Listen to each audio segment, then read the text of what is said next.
যে যে এলাকা থেকে আমরা এই ওয়াকফ আইন নিয়ে আন্দোলন করব, আমাদেরকে আগে বোঝা উচিত যে আমরা কিসের জন্য আন্দোলন করছি। কথা ঠিক না ভুল বলেন না? কিসের জন্য আন্দোলন করছি? আজকে বড় বড় নেতারা যাদেরকে আমাদের সম্মান করি, ছোটবেলা থেকে যাদের সাথে সুসম্পর্ক আমাদের, তারা আজকে ময়দানে নেমেছে। আমাদের মুসলিম পার্সোনাল ল বোর্ডের বিশেষ করে বিশিষ্ট সমাজসেবী আমার প্রিয় কামরুজ্জামান ভাই, তিনিও এই ওয়াকফ নিয়ে দাঁড়াচ্ছেন, গর্জে উঠছেন। ফুরফুরা শরীফের মুজাদ্দেদ জামান আমিরে শরিয়াত আলা হযরত দাদা হুজুর পীর কেবলা রাহমাতুল্লাহ আলাইহির কলিজার টুকরা আওলাদরা তারাও গর্জে উঠছে এবং আগামীকাল দিল্লিতে যাচ্ছে এই ওয়াকফ বিলকে প্রত্যাহার করার জন্য পিটিশন। বুঝতে পারছেন না? লড়তে যাচ্ছে। আবার দেখেন ওলামাদের ভিতরে ল্যাব বলে একটা অ্যাসোসিয়েশন আছে, তারাও রাত দিন এক করে দিচ্ছে। আলহামদুলিল্লাহ। করছেন কি করছে না কথা বলেন? কত ইমাম সংগঠন তারাও ওয়াকফ নিয়ে আন্দোলন করছে। আলহামদুলিল্লাহ। আমরা যেখানে যে যে প্রান্ত থেকে, যে জেলা থেকে, যে পাড়া থেকে, যে বাজার থেকে আমরা এই আন্দোলনগুলো করব, আমাদের মনে রাখতে হবে যে এই আন্দোলনটা আমরা যে করছি, আমার অন্য অন্য ধর্মের ভাইরা যেন মনে না করে যে আমাদের মারার জন্য করছে। না, কখনো না, কখনো না, কখনো না। কারণ রাসূল নিজে বলেছে, আমাদের প্রফেটকে একটু পড়ুন, আমাদের প্রফেট হযরত মুহাম্মদ সাল্লাল্লাহু আলাইহি ওয়াসাল্লামকে একটু জানুন। না, আপনারাও তো বাংলা পড়েন, একটু জেনে দেখেন। আমাদের রাসূল সাল্লাল্লাহু আলাইহি ওয়াসাল্লাম বলছেন, তুমি যখন রাস্তা দিয়ে হেঁটে যাবে, তোমার কাছে গাড়ি থাকবে, তোমার কাছে লাইট থাকবে, সামনে যদি একটা পেরেক পড়ে থাকে, সামনে যদি একটা পাথর পড়ে থাকে, তুমি সাথে সাথে বাইকটাকে থামাবে, ফোর হুইলার কারটাকে থামাবে, থামিয়ে দিয়ে তুমি স্পটে যাবে। পেরেকের সামনে, পাথরের সামনে কোনো বিপজ্জনক জিনিস দেখলে তার সামনে দাঁড়িয়ে দাঁড়িয়ে ভাববে পিছনে যে ভাইটা আসছে তার কাছে কোনো লাইট থাকবে না, সে হয়তো সাইকেলে আসতে পারে, তার কাছে কোনো লাইট থাকবে না, সে হয়তো হেঁটে আসতে পারে, সে দেখতে পাবে না, তার আঘাত লাগলে তার ক্ষতি হতে পারে, তার যদি ক্ষতি হয়ে যায় তার পরিবারের ক্ষতি হবে, তার সন্তান যদি পড়াশোনা করে তার ক্ষতি হবে, তার মা যদি হসপিটালের বেডে শুয়ে থাকে তার ক্ষতি হবে, তার স্ত্রী যদি হসপিটালের বেডে থেকে শুয়ে থাকে তারও ক্ষতি হবে। অর্থাৎ কি করো, তোমার ইমানি দায়িত্ব, তুমি ওই রাস্তা থেকে ওই বিপজ্জনক জিনিসগুলোকে তোমরা সরিয়ে দাও ইসলামের স্বার্থে। জোরে বলুন না সুবহানাল্লাহ। জনগণের স্বার্থে জোরে বলুন না সুবহানাল্লাহ। আমার রাসূল কি চিন্তা ভাবনা করেছে একটু ভাবুন। রাসূল নিজেই বলেছে যে দেশকে ভালোবাসা ঈমানের অঙ্গ। কিন্তু আমার ভাইরা, আমি আপনাদের যে কথাগুলো বলতে চাই, আজকে যে কথাগুলো বলছি, আমার যুবক ভাইরা ভালো করে এক কান দিয়ে শুনবেন আর এক কান দিয়ে বার করার এই নিয়তটা করবেন না। রাসূল প্রথমে আয়াতে আমাদের শিক্ষা দিলেন, আল্লাহর কোরআন তেলাওয়াত করে রাসূল প্রথম আয়াতে আমাদের শিক্ষা দিলেন, ওয়াত্তাকুল্লাহ, আল্লাহকে ভয় করতে হবে। যে কান্ট্রিতে থাকবে, যে দেশে থাকবে, সেই দেশে তুমি যদি ঈমান আনো, কলেমা পড়ো, তোমার সেই দেশের থেকে আল্লাহকে ভয় করতে হবে। যদি বলেন কাকে ভয় করতে হবে? আল্লাহকে ভয় করতে হবে। আর থাকতে হবে কাদের সাথে? যারা লড়াই লাগিয়ে দেয়, সম্প্রীতি আর কি সাম্প্রদায়িক দাঙ্গা লাগানোর যারা চেষ্টা করে তাদের সঙ্গে থাকবেন না, না। যারা ভালো মানুষ তাদের সঙ্গে থাকবেন। সে হিন্দু হোক তার সাথে থাকবেন, সে মুসলিম হোক তার সাথে থাকবেন, কাঁধে কাঁধ মিলিয়ে থাকবেন। রাসূল আবার বলছেন কোরআনে আয়াত, কুল ইন কুনতুম তুহিব্বুনাল্লাহা ফাত্তাবিউনি ইউহিব্বুকুমুল্লাহ। আল্লাহ বলছে, হাবিব আপনি বলুন যে আমি আল্লাহ আমাকে ভালোবাসতে চাই, আমাকে ভালোবাসার আগে যেন আপনাকে ভালোবাসে। এই আপনিটা কে বলেন তো? আপনিটা কে? বিশ্বনবী মুস্তাফা। তাহলে দুটো জিনিস পরিষ্কার হয়ে গেল কোরআনের আয়াত থেকে, যে জীবনে যেখানেই থাকি না কেন আল্লাহকে ভয় করতে হবে, আর জীবনে যেখানেই, যে গ্রামে, যে কান্ট্রিতে যেখানেই থাকি না কেন জীবনের থেকে রাসূলকে ভালোবাসতে হবে। তারপরে কি আছে? তারপরে কি আছে? আল্লাহ কোরআনে বলছে, ফাজকুরুনি আযকুরকুম, বান্দা তোমরা আমাকে স্মরণ করো, আমি আল্লাহ তোমাদেরকে স্মরণ করব। আল্লাহ এক কথায় এই বিরামনগর বিপ্লবী সংঘ যে এত সুন্দর একটা জান্নাতি মাহফিল কায়েম করেছেন, আমি আপনাদেরকে বলছি, আল্লাহ আমাদেরকে বলছে, বান্দা এই বিপ্লবী সংঘের যুবকেরা, তোমরা যদি আমি আল্লাহর কথা শোনো, আমি আল্লাহ তোমার কথা শুনবো। জোরে বলেন না, জোরে হবে না বাবাজি? হ্যাঁ, আল্লাহ বলছে তোমরা যদি আমার কথা শুনো, আমি আল্লাহ তোমাদের কথা শুনবো। রাসূল কোরআনের আয়াত দিয়ে বলছেন আকিমুস সালাত, কোথায়? কাবা বাইতুল্লাহ শরীফে। আকিমুস সালাত, আকিমুস সালাত, আকিমুস সালাত, নামাজ নামাজ নামাজ নামাজ। অর্থাৎ রাসূল এবারে বুঝিয়ে দিচ্ছেন যে যে বান্দা, যে বান্দি, যে উম্মত, যে উম্মতির ভিতরে আল্লাহর ভয় থাকবে, রাসূলুল্লাহর মহব্বত থাকবে, আর নামাজের পাটিতে বসে নামাজ আদায় করে তার কষ্টের কথা, তার মেহনতের কথা, তার ইচ্ছার কথা, তার আকাঙ্ক্ষার কথা, তার উদ্দেশ্যের কথা, তার নিয়তের কথা যদি আল্লাহর সঙ্গে শেয়ার করতে পারে, রাসূল বলছে, আল্লাহ কোরআনে বলছে, বান্দা হাসিবান নাস ওয়া ইয়াতরাকু আইয়াকুলু আমান্না ওয়া হুম লা ইফতারুন। আল্লাহ বলছে, বান্দা তোমরা যারা ঈমান এনেছো, তোমরা কি মনে করো আমি আল্লাহ তোমাদেরকে ছেড়ে দেব? আমি আল্লাহ কি তোমাদের পরীক্ষা করব না? আল্লাহ ওই ব্যক্তির দ্বারাই, ওই যুবকের দ্বারাই, ওই নারীর দ্বারাই, ওই পুরুষের দ্বারাই আল্লাহ পরীক্ষা করবে। আর আপনার কলিজার ভিতরে যদি আল্লাহর ভয় থাকে, রাসূলুল্লাহর মহব্বত থাকে, দৈনন্দিন 5 বার আল্লাহ যে ডাক দিচ্ছে নামাজের জন্য, ওই ডাকে যদি আপনি সাড়া দিতে পারেন, রাসূল বলছে তার দ্বারাই যেটা অসম্ভব, এই অসম্ভবকে আল্লাহ সম্ভব করে দেবে। বলুন না ভাইজান, চিৎকার দিয়ে হবে না? দরুদ শরীফ পড়ুন, আল্লাহুম্মা সাল্লি আলা।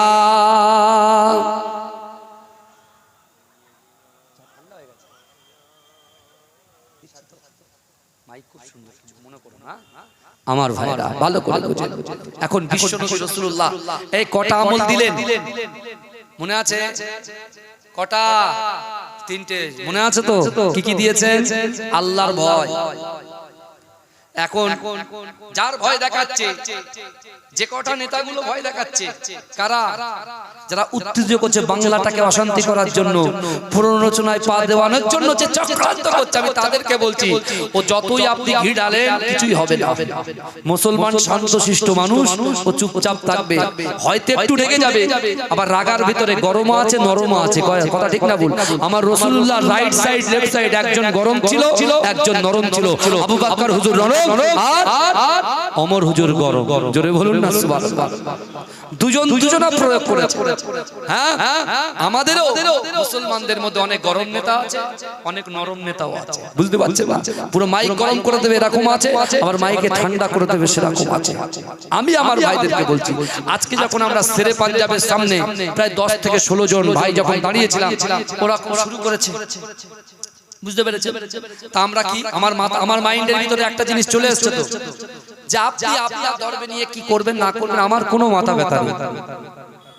এই বাংলার জমিনে নয়, ভারতবর্ষের জমিনে আপনি মন্দিরে পূজা করবেন, মুসলমানরা কেউ আপনাকে ডিস্টার্ব করবে না। এই ভারতবর্ষের জমিনে আমরা মুসলমানরা মসজিদে নামাজ পড়বো, আমাদেরও কেউ ডিস্টার্ব করবে না। আমরা এটাতে বিশ্বাসী, তাই তো নাকি? কথা বলা, আপনার যত অধিকার আমারও ততটা অধিকার, তাই না?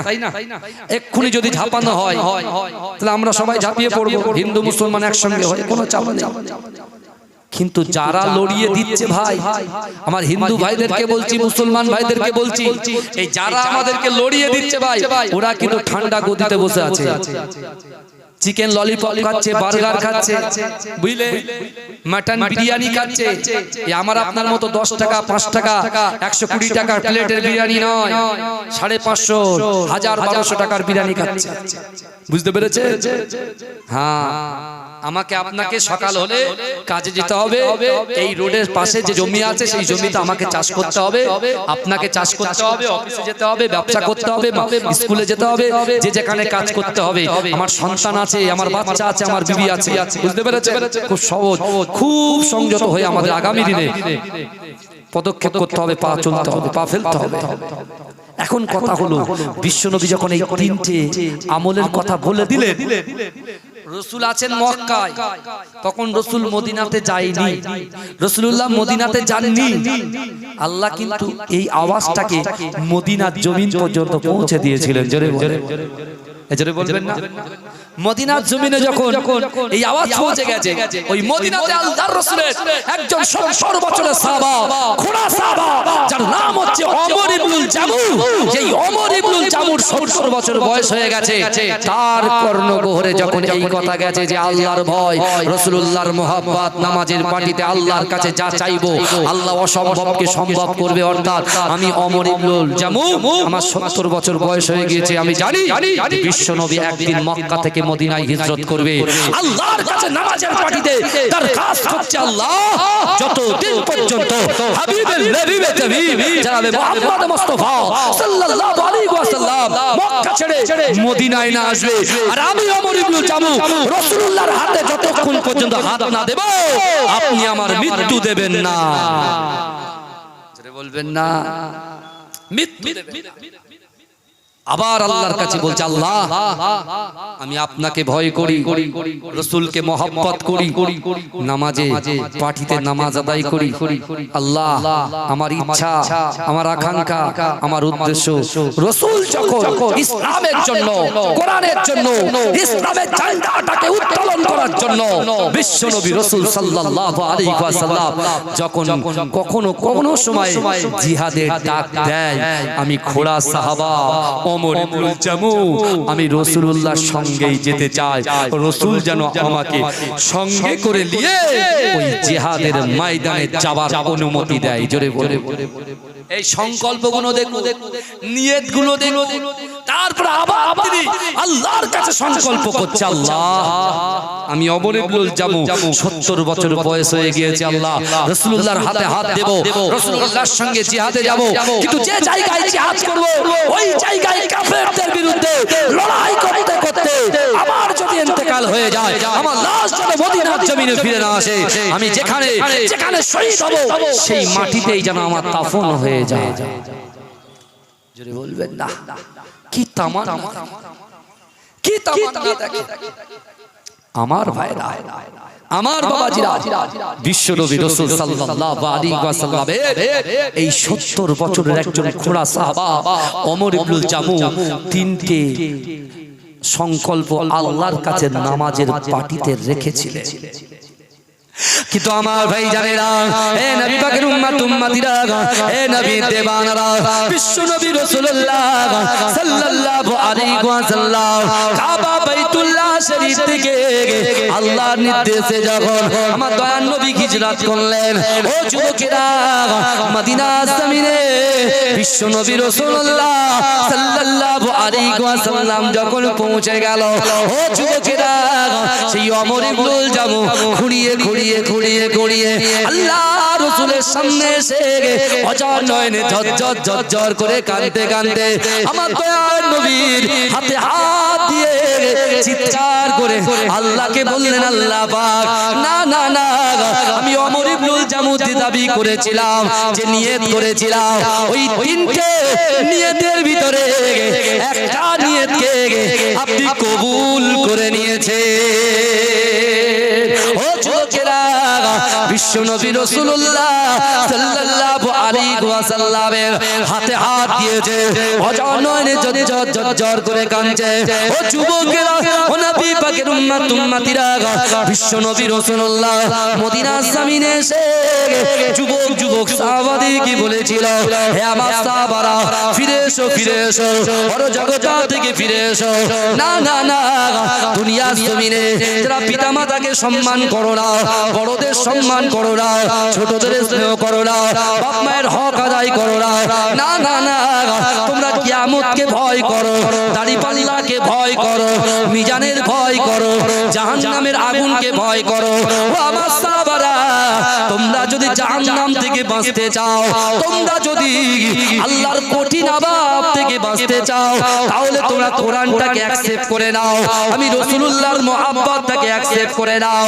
না না না, আমি রাসূলুল্লাহ সব কিছু সহ্য করতে পারি, আমার উম্মত জাহান্নামে যাবে, আমি রাসূলুল্লাহ এটা কখনো সহ্য করতে পারি না। জোরে বলেন না, জোরে বলা যাবে? একটু দরুদ শরীফ পড়েন, আল্লাহুম্মা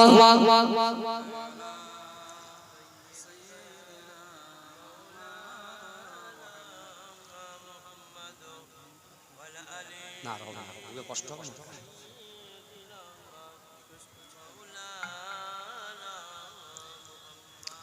আমার বাবাজিরা ভাইরা, যে কথা আমি আপনাদেরকে বলছিলাম, বিশ্ব নবী রাসূলুল্লাহ সাল্লাল্লাহু আলাইহি ওয়াসাল্লাম মক্কা থেকে যে বার্তা দিয়েছেন, সেই বার্তাটা মদিনায় অ্যাকসেপ্ট করেছেন 70 বছরের সাহাবা। এই যুবকরা ভালো করে শোনো, এর থেকে আরো অনেক বড় লড়াই সামনে আসবে হয়তো, তাই না? হাদিস অনুযায়ী, কোরআন অনুযায়ী দেখুন, আপনি চিন্তা করুন না, অনেক বড় বড় লড়াই, কিচ্ছু নাই সব। আগামীতে আরো বড় বড় লড়াই হবে, প্রস্তুতি নিতে হবে। প্রস্তুতিটা কি? ঈমানের প্রস্তুতি। ঈমানটাকে মজবুত করে ধরতে হবে, নামাজ আদায় করতে হবে, কোরআন তেলাওয়াত করতে হবে, মানুষের পাশে থাকতে হবে, অসহায়, দুর্গত, এতিম, উৎপীড়ন, নিপীড়ন, লাঞ্ছিত, বঞ্চিত, অপমানিত, যারা এমন করে সমাজ থেকে বঞ্চিত, ওই সকল মানুষগুলোকে সম্মান দিতে হবে, তাদেরকে বস্ত্র দিতে হবে, অন্ন দিতে হবে, তাদের পাশে দাঁড়াতে হবে। আমার ভাইরা, বিশ্বনবী আমার ভাইরা সংগঠন করেছে বিপ্লবী সংগঠন, তা আমার রাসূল সাল্লাল্লাহু আলাইহি ওয়াসাল্লাম হিলফুল ফুজুল সেবা সংগঠন করেনি? কথা বলেন না, করেন? করেছে, মানুষের পাশে দাঁড়িয়েছে। রাসূল তখন নবী হয়নি, তখন মানুষকে খিদমত করছে, রাসূল হয়ে গেলেন আল আমিন, সত্যবাদী। জোরে বলেন, জোরে বলবেন না? আমি যে কথা বলছিলাম, ওমর ইবনুল জামু রেডি, ঘোড়া সাহাবা, রাসূলুল্লাহ তামান্না করেছিল রাসূলুল্লাহ হাতে হাত দেবে, রাসূলুল্লাহর হাতে হাত। আল্লাহ পাক রব্বুল আলামিন তার ওই তিনটে নিয়তকে, তার ভিতরে একটা নিয়তকে আল্লাহ অ্যাকসেপ্ট করে নিয়েছে, কবুল করে নিয়েছে। যদি বলে দ্বিতীয় তামান্না কি? রাসূলুল্লাহর সঙ্গে জিহাদে যাবে। রাসূলুল্লাহর সঙ্গে কোথায় যাবে? কথা বলেন, জিহাদ। কিন্তু আমার ভাই জানেরা, হে নবী পাকের উম্মতিরা, হে নবী দেওয়ানা, বিশ্ব নবী রাসূলুল্লাহ সাল্লাল্লাহু আলাইহি ওয়াসাল্লাম মসজিদে নববী শরীফে সাহাবাদেরকে নিয়ে বসে আছে। ও যুবকেরা, হঠাৎ করে আমার দয়ার নবী বলতে লাগলেন, ও আমার সাহাবারা, চলো চলো চলো চলো, বদরের যুদ্ধে যেতে হবে। ও যুবকেরা, সকল সাহাবারা নিজের মা ছেড়ে, নিজের বাচ্চাগুলোকে বুঝিয়ে দিয়ে, নিজের স্ত্রীগুলোর কাছে হুকুম নিয়ে আল্লাহ রাসূলের দরবারে হাজির হয়ে যায়। ও যুবকেরা, ও নবী পাকের উম্মতিরা, ওই ওমর ইবনুল জামু 70 বছরের সাহাবা, কোনো লাঠি নাই, কিছু নাই, ঘুরিয়ে ঘুরিয়ে ঘুরিয়ে ঘুরিয়ে আমার দয়ার নবীর, আমার দয়ার নবীর হুজরা মুবারকের সামনে দাঁড়িয়ে অচল নয়নে ক্রন্দন করে, ছরছর করে কাঁদে আর বলে, ইয়া রাসূলুল্লাহ, ইয়া হাবিবাল্লাহ, হুজুর, আমি ওমর ইবনুল জামু আপনার সঙ্গে বদরের যুদ্ধে যেতে চাই, আপনার সঙ্গে বদরের যুদ্ধে যেতে চাই। ও যুবকেরা, বিশ্ব নবী রাসূলুল্লাহ সাল্লাল্লাহু আলাইহি ওয়াসাল্লাম ওই সময় বলেছিল, ও বাবা ওমর ইবনুল জামু, তোমার শরীর তো অসুস্থ বাবা, তোমার আল্লাহ তো একটা পা দেননি, একটা পা দিয়েছে। ও আমার সাহাবা, আমি তোমার উপরে সন্তুষ্ট। না না না, তোমাকে যুদ্ধের ময়দানে যেতে হবে না, তোমার তো একটা পা নয়, এই অসুস্থ শরীর নিয়ে কাফেরদের বিরুদ্ধে তুমি কেমন করে লড়াই করবে? কারণ লড়াইয়ের ময়দানে কেউ কারুর মুখ তো দেখে না। না না না, আমি তোমাকে বলছি বাবা, ও ওমর ইবনুল জামু, তুমি বাড়িতে ফিরে যাও, তুমি বাড়িতে ফিরে যাও। ও যুবকেরা, আমার আল্লাহ কোরআনে বলছে, বান্দা, না না না, কোন মানুষ যদি তোমার তোমাকে ফিরিয়ে দেয়, তোমার মা যদি তোমাকে ফিরিয়ে দেয়, তোমার বাপ যদি তোমাকে ফিরিয়ে দেয়, তোমার স্ত্রী যদি তোমার স্ত্রী তোমাকে ফিরিয়ে দেয়, তোমার বন্ধু যদি বন্ধুকে ফিরিয়ে দেয়, না না না, আমি আল্লাহ তোমাদেরকে জানিয়ে দিলাম, উদউনি ওয়াস্তাজিব লাকুম, ও বান্দা তোমরা আমার কাছে চাও, ও বান্দা লা তাকনাতু বির রাহমাতিল্লাহ, ও বান্দা আমার রহমত থেকে নিরাশ হয়ে যেও না। ও যুবকেরা, ও নবী পাকের উম্মতিরা, আল্লাহ আমাদেরকে চাইতে বলেছে। ও যুবকেরা, আল্লাহ রাসূল যখন ওই সময় ওমর ইবনুল জামুকে বলল, বাবা না না তুমি বাড়িতে ফিরে যাও। ও যুবকেরা, ওমর ইবনুল জামু আল্লাহর রাসূলের উপরে অসন্তুষ্ট হলেন না, ব্যথিত হলেন না, রাগ করলেন না। ও যুবকেরা, ওমর ইবনুল জামু ছুটে ছুটে ছুটে ছুটে আল্লাহর ঘর, ও যুবকেরা, ও নবী পাকের উম্মতিরা আল্লাহর ঘরে প্রবেশ করেছে, আল্লাহর ঘরে প্রবেশ করেছে। ও যুবকেরা, মসজিদে নববী শরীফে প্রবেশ করে মাসাল্লা বিছিয়ে আল্লাহকে বলছে, আল্লাহ পাক আমার দয়ার নবী যেটা ভালো চায় আমি তাতে খুশি, আপনি যাতে রাজি আমি তাতে রাজি। ওগো রব্বুল আলামিন, আল্লাহ পাক আমার রাসূলুল্লাহর উপরে আমার কোনো কষ্ট নাই, আমার রাসূলুল্লাহর উপরে আমার কোনো রাগ নাই, না না না, আমি আপনার কাছে আবার দরখাস্ত করছি, আমি আপনাকে ভয় করি, রাসূলুল্লাহকে জীবনের থেকে বেশি মহব্বত করি, না না না, এবছরে এই যুদ্ধেতে রাসূল নিয়ে গেলেন না, এই জিহাদে রাসূল নিয়ে গেলেন না, এর পরবর্তীকালে আল্লাহ রাসূল যখন জিহাদের ডাক দেবে, আপনি রাসূলুল্লাহর দিলটাকে নরম করে আমার রাসূল যেন আমি ওমর ইবনুল জামু আমাকে সঙ্গে করে নিয়ে যা। জোরে হবে? বুঝছেন না বুঝেন না? কথা বলেন না। আমরা হলে কি বলতে হবে? ওনাটা ভালো না বলে একদম ফায়ার হয়ে যেতাম, বুঝতে পারছেন? ফায়ার হয়ে যেতাম। রাগের তো ক্রোধের তো কোনো ধর্ম নেই ভাই, ক্ষতি করে তখন মনে করিস কেন এই কাজটা করলাম, এ রিয়েলাইজ হয় না? কথা এ হয় কি হয় না? কথা বলেন না বাপ, হয়। তাহলে মাথা গরম করে কোন সিদ্ধান্ত নিতে, বুঝতে পেরেছেন? এটা বাড়ি নয়, এটা ঈমানের ব্যাপার, ইসলামের ব্যাপার, শরিয়াতের ব্যাপার। আমার মুজাদ্দেদ জামান দাদা হুজুর পীর কেবলা রাহমাতুল্লাহ আলাইহি কত মেহনত করেছেন বলেন তো, শুধু বাংলার জমিনের জন্য নয়, এপার বাংলা ওপার বাংলা, ত্রিপুরা মেঘালয় থেকে শুরু করে সব জায়গায় তিনি মেহনত করেছেন। কথা ঠিক বলছি না ভুল বলছি? কথা বলে বসিরার আল্লামা হুজুর তিনি মেহনত করেন না?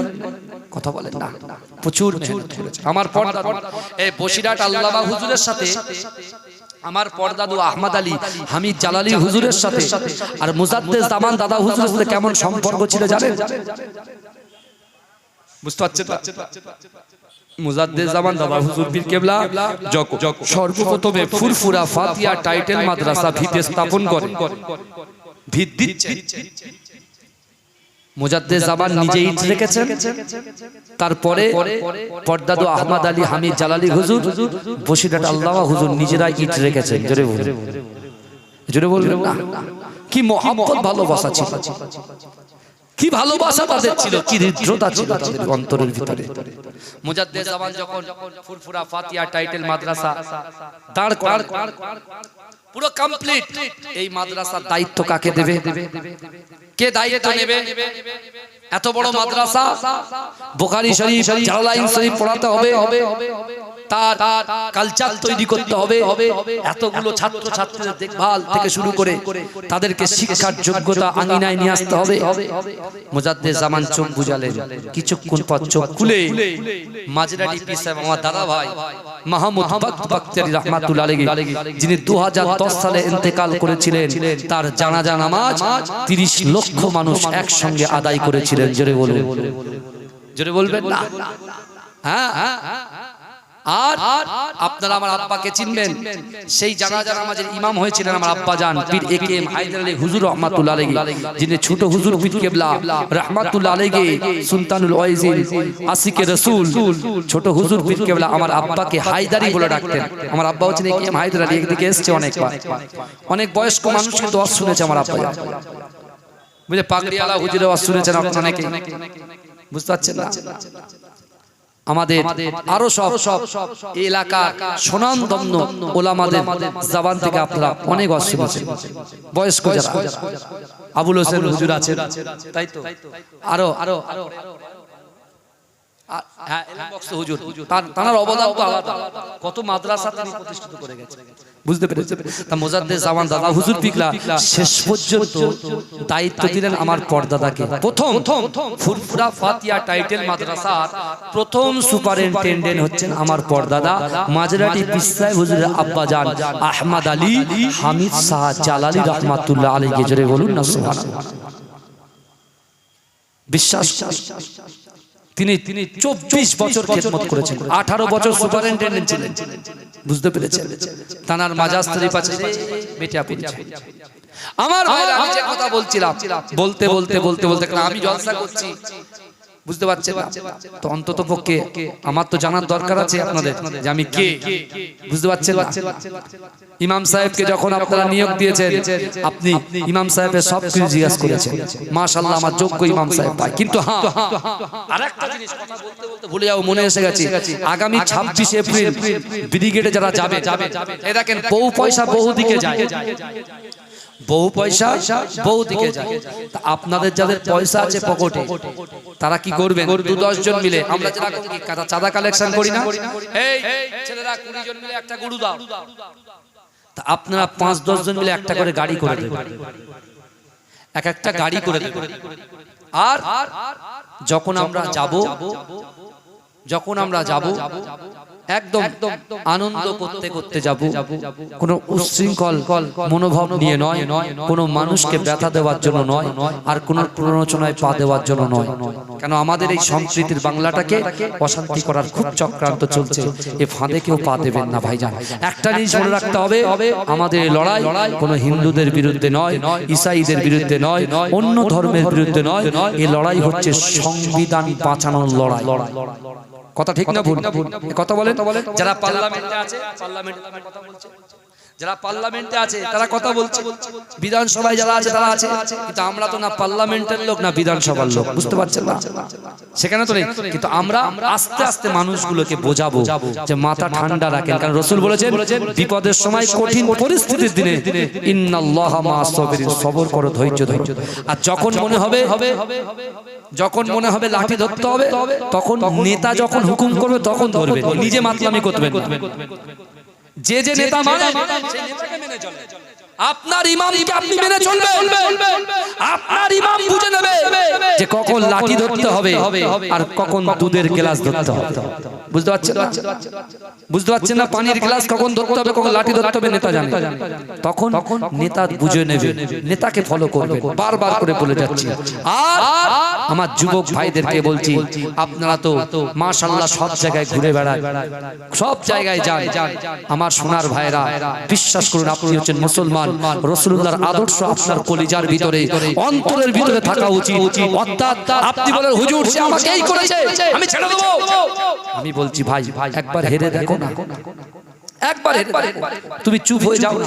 এই তো আজকে আমরা কোনো শব্দই উচ্চারণ করি, যদি করতাম অনেক কিছু হয়ে যেত, কিন্তু করিনি, ব্যাস চলে এসেছি। আমি আমার মাথার ভিতরে আছে যে ও ধর্মের স্লোগান দিচ্ছে, আমি আমার ধর্মের স্লোগান দিচ্ছি, হয়ে গেল। ও যদি আমাকে দেখে ওই স্লোগান দেয়, ঠিক আছে ও দিক না, আমি দেবো কেন, আমি পরে দেবো। আমি যখন জলসায় তখন আমি যখন কোনো জায়গায় যাব, একতা ভাবে আমাদের সুন্দর আলোচনা হবে, হাদিসের কথা, কোরআনের কথা, সমাজ গঠনের কথা, দেশের উন্নয়নের কথা যখন হবে, তখন আনন্দচিত্ত তাকবীর দেব, নারে তাকবীর। এবার দেন তাকবীর, নারে তাকবীর, নারে তাকবীর। মাসলাকে মুজাদ্দিদ জামান, মাসলাকে মুজাদ্দিদ জামান, মাসলাকে মুজাদ্দিদ জামান, নারে তাকবীর, নারে তাকবীর। গ্রামবাসী বৃন্দ, গ্রামবাসী বৃন্দ, যুবক বৃন্দ, ওলামায়ে হযরত, নারে তাকবীর, দুরূদ শরীফ, আল্লাহুম্মা সাল্লি আলা।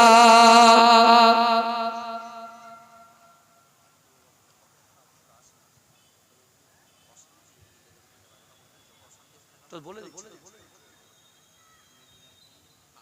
আবারও আমার ভাইরা বাবাজিরা, যে কথা বলছিলাম অসুবিধা হচ্ছে না তো ভাইজান কারুর? সব দিকে দেখতে হচ্ছে, বুঝতে পারছেন না? কারণ 26 তারিখে অনেক কিছু পরিকল্পনা, বুঝলেন, চারিদিকে একটা হই অরাজকতা চলছে। ওই জন্য বলছি ভাইজান খুব সাবধান। আমি বলে গেলাম আপনার পীরের আওলাদ হিসাবে। আচ্ছা, আমি যে কথাগুলো বলছি খারাপ লাগছে বাবাজি আপনাদেরকে? একটু কথা বলেন না, খারাপ লাগার কথা নয় ভাইজান। এই আদর্শ আমি আমার বাপ দাদার থেকে পেয়েছি। তাদের রক্ত ছিল, মুজাদ্দিদ জামান দাদা হুজুর সোহবতে বসেছিল, ঠিক আছে? সেই ধারা কিন্তু আমার দিকেও বইছে, বুঝতে পেরেছেন? ধারা বইছে। আমি বলছি ভাইজান, বিশ্বাস করেন, আল্লাহ কোরআনে বলছে বান্দা, আল্লাহ কোরআনে বলছে বান্দা, মান কানা লিল্লাহ কানাল্লাহু লাহু, যে ব্যক্তি আমার হয়ে যায় আমি আল্লাহ তার হয়ে যায়। জোরে বলেন। এখন ওমর ইবনুল জামু মসজিদে নববীতে গিয়ে রাসূলুল্লাহ বলছেন জিহাদে যাওয়া হবে না, তিনি অসন্তুষ্ট হলেন না। আমরা বলছি বিশৃঙ্খলায় পা দেবেন না, তাহলে সেটা আপনাদের মানতে হবে তো? কথা বলেন না। এখন সে অসন্তুষ্ট হয়নি, সে বরঞ্চ কি করেছে? আল্লাহর ঘরে প্রবেশ করে বসে বসে আল্লাহকে বলছে, আল্লাহ আল্লাহ আপনি চাইলে সব পারেন। আমিরকে বলেন গরিব বানাতে পারে, গরিবকে আমির বানিয়ে দিতে পারে, নিঃসন্তান মহিলাকে সন্তান দিতে পারে।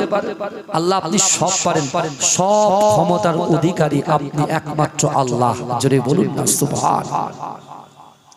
তাহলে আল্লাহ আপনি আমার রাসূলুল্লাহর দিলকে নরম করে দেন, নরম করে দেন। এটাকে অনেক মায়েরা বসে আছে পর্দার ভিতর, সেই মায়েদের মনের ভিতরে একটা আর্তনাদ আছে, কষ্ট আছে। হাতের 5টা আঙ্গুল সমান হয় না, কি বুঝলেন? হাতের 5টা আঙ্গুল কখনো সমান হয় না। মায়ের 6টা ছেলে, 6টাই যে একদম পবিত্র নম্র ভদ্র হবে তা নয়, কিছু একা বেকা আছে না? নাই কথা বলে। তা মায়েদের একটা চিন্তা থাকে যে আল্লাহ আমার সন্তানটা বাজে লাইনে যাচ্ছে, কুপথের দিশায় যাচ্ছে, তা আল্লাহ আপনি আমার এই সন্তানকে ফিরিয়ে দেন। এরকম বলে না? আমি আমার মাকে বলে যাচ্ছি আপনার পীরের আওলাদ হিসাবে, এই 3টে আমলকে রেখে নামাজের পাটি থেকে আজ থেকে আপনি লেগে যান, আজ থেকে আপনি শুরু করেন। আল্লাহকে বলেন, আল্লাহ আমার সন্তানকে আপনি ফিরিয়ে দেন, হেফাজত করেন, শরিয়াতের মধ্যে দাখিল করেন। কারণ রাসূলুল্লাহ বলেছেন, রাসূলুল্লাহর বাড়ির খাদেমা ছিল, রাসূলুল্লাহর বাড়ির একজন খাদেমা ছিল মালিক ইবনে সিনানের আম্মা জান।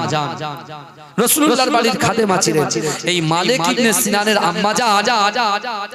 তার একমাত্র ছেলে মালিক, তার একমাত্র ছেলে মালিক, তার ওঠা বসা গায়ের কওমদের সাথে, যারা আল্লাহকে আল্লাহ বলে স্বীকার করে না, রাসূলকে মহব্বত করে না, এ তাদের সাথে সুসম্পর্ক। মা চিন্তায় পড়ে আছে, সারাক্ষণ বাইরে থাকে। বাপ দিনের জন্য রাসূলুল্লাহ সাথ দিতে যেয়ে তিনি শহীদ হয়ে গেছেন। সেই মা নামাজের পাটিতে আল্লাহর কাছে কি বলছে জানেন? যে আল্লাহ আমি মালিকের মা, সিনানের মা, আল্লাহ আমি আপনাকে ভয় করি, আমি আপনার রাসূলকে মহব্বত করি। আল্লাহ আমি নামাজের পাটিতে আমার মালিক ইবনে সিনানের জন্য দোয়া চাই। আল্লাহ আমার মালিক ইবনে সিনান যেদিকে আছে তার মুখটাকে, তার অন্তরটাকে, তার দিলটাকে, তার কলবটাকে রাসূলুল্লাহর দিকে করে দেন। জোরে বলে। তারপরে আবার বলছে, আল্লাহ আমি এক্ষুনি রাসূলুল্লাহর কাছে যাব, রাসূলুল্লাহর কাছে গিয়ে দরখাস্ত করব, ইয়া রাসূলুল্লাহ, ইয়া হাবিবাল্লাহ হুজুর, আপনার বাড়িতে আমি কাজ করি, কিন্তু আমার ছেলে মালিক ইবনে সিনান সে বাইরে থাকে, সে আল্লাহকে আল্লাহ বলে স্বীকার করে না, আপনাকে নবী বলে স্বীকার করে না। আপনি একটু আল্লাহর কাছে দোয়া করে দিন, যাতে করে আমার ছেলে দিক পরিবর্তন করে ইসলামের ছায়াতলে দাখিল হয়ে যায়। বলবেন না? মা এই দোয়া চাইছে, ওদিকে ওমর ইবনুল জামু ওই দোয়া চাইছে। কটা নেবেন আপনি? একটার পর একটা করে যদি বলি বহু সময় চলে যাবে। কিন্তু আমার ভাইরা, মালিক ইবনে সিনানের মা যখন রাসূলুল্লাহর কাছে গেলেন, মায়ের টপ টপ টপ টপ করে পানি বেরোচ্ছে। রাসূল জিজ্ঞাসা করছে, মা, রাসূল জিজ্ঞাসা করছে, মা মা আপনি কাঁদছেন কেন? মা আপনি কাঁদছেন কেন? সেই সময় বিশ্বনবী রাসূল সাল্লাল্লাহু আলাইহি ওয়াসাল্লাম যখন মাকে জিজ্ঞাসা করলেন, মা কাঁদছে আর বলছে, আর রাসূলুল্লাহ আমার মালিক ইবনে সিনান সে এখন ইসলামের মধ্যে পরিপূর্ণভাবে দাখিল হতে পারেননি, তা আপনি একটু খাস করে দোয়া করে দিন না, যাতে করে আমার ছেলে ইসলামের ছায়াতলে এসে আপনার কদমের পাশে বসে দিন প্রচার করতে যায়। যদি বলেন জোরে বলুন না ভাইজান। আমার ভাই জানেরা, হে নবী পাকের উম্মত উম্মতিরা, হে নবী দেবানরা, বিশ্ব নবী রাসূলুল্লাহ সাল্লাল্লাহু আলাইহি ওয়াসাল্লাম আম্মা জানকে কত রেসপেক্ট করেছে, আম্মা জানকে কত সম্মান করেছে। ও যুবকেরা, আমার দয়ার নবী সোনার নবী জনাবে মুহাম্মদুর রাসূলুল্লাহ সাল্লাল্লাহু আলাইহি ওয়াসাল্লাম আম্মা জানকে বলছে, আম্মা জান আপনি বাড়িতে চলে যান, আপনি চিন্তা করবেন না, আপনি পেরেশান হবেন না, আমি আপনার মালিক ইবনে সিনানের জন্য আল্লাহর দরবারে দোয়া করে দিলাম। ওগো রব্বুল আলামিন আল্লাহ পাক আমার মালিক ইবনে সিনানকে আপনি কবুল করে নেন। তাকবীর দেন তো, নারে তাকবীর। আসেন ভাই আসেন, তাকবীর দেন, নারে তাকবীর। মাসলাকে মুজাদ্দিদ জামান আমার প্রিয় মাসুর রহমান ভাইজান এসে গেছেন। মাশাআল্লাহ বহু জায়গায় এই বছরে একসঙ্গে জলসা করেছি, বুঝতে পেরেছেন আমার সোনার ভাইরা। যাই হোক, আমি গুনাহগার আন্দুলিয়া জালালিবাগ দরবার শরীফ মাজরাই পিডাঙ্গা দরবার শরীফ থেকে এসে যতক্ষণ আলোচনা করলাম, আল্লাহ পাক উভয়কে আমল করার তৌফিক দান করুন। বলে আল্লাহুম্মা আমিন। বলবেন আল্লাহুম্মা আমিন। আপনি আমার জন্য দোয়া করবেন, যতদিন আল্লাহ হায়াতে রাখবেন দ্বীন ইসলামের উপরে, এই দ্বীনের এবং মুজাদ্দিদ জামান আমিরের শরিয়াত আল্লাহ হযরত দাদা হুজুর পীর কেবলার মাসলাকের খিদমত করার তৌফিক আল্লাহ দান করেন। সকলে বলে আল্লাহুম্মা আমিন। আমি দোয়া চাই এই গ্রামে আমার সামনে পিছনে ডান দিকে বাদিকে যত কবরবাসীরা কবরে শুয়ে আছেন, আল্লাহ তাদের কবরের আযাবকে maaf করে দিন, আল্লাহ আমাদের পিতা মাতাকে ক্ষমা করে দিন। সকলে বলে আল্লাহুম্মা আমিন। ওমা তৌফিকি ইল্লা বিল্লাহ। আসসালামু আলাইকুম ওয়া রাহমাতুল্লাহি ওয়া বারাকাতুহু। সকলে আমাকে সালাম দেন। ওয়া আলাইকুম আসসালাম ওয়া রাহমাতুল্লাহ। দরুদ শরীফ আল্লাহুম্মা